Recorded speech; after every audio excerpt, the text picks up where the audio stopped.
Agjencia Shtetërore e Kadastrës pritet që në fund të vitit të ardhshëm të shndrohet në një institucion tërësisht digjital, një reformë që synon të lehtësojë shërbimet dhe të shmangë radhët e gjata në sportele.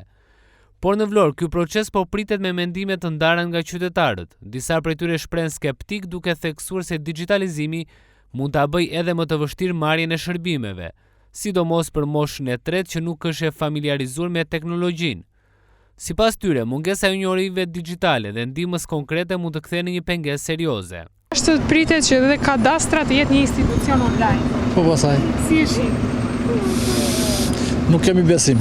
Do të sjellë më shumë lehtësi qytetarëve apo do ta ngarkojë më shumë? Më shumë. Ne s'po shohim, kemi 35 vjet, s'po shohim asnjë. Pritet që kadastra të jetë një institucion online. Si e shih? Nuk funksionojnë këto gjërat online këtu, tek ne. U provua kjo online edhe u bë lëmsh. Do të sjellë më shumë lehtësi apo vështirësi? Vështirësi. Nuk funksionojnë online, se e deformon punën ai punojësi atje, se nuk i intereson atij online, atij intereson që ta takosh ti, ta paguash. Nuk i është e vështirë. 26 pritet që dhe kadastra të jetë një institucion online. Si e shih? Online, për ju të rinjt le të bëhet. Po për ju? Për ne, do vazhdojmë ashtu si kemi vazhduar deri tani. Do sjelli vështirësi kjo gjë? Po, shumë të vështira kemi ne. Ju të rinjt patjetër. Jo, më mirë ashtu.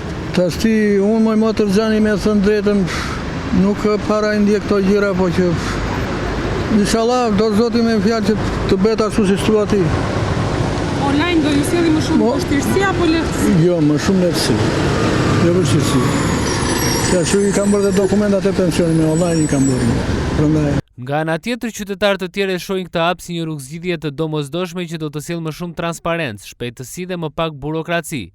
Ata besojnë se kalimi online i shërbimeve do të reduktojë vonesat dhe do të jap fund së rollatjeve të panevojshme në institucione.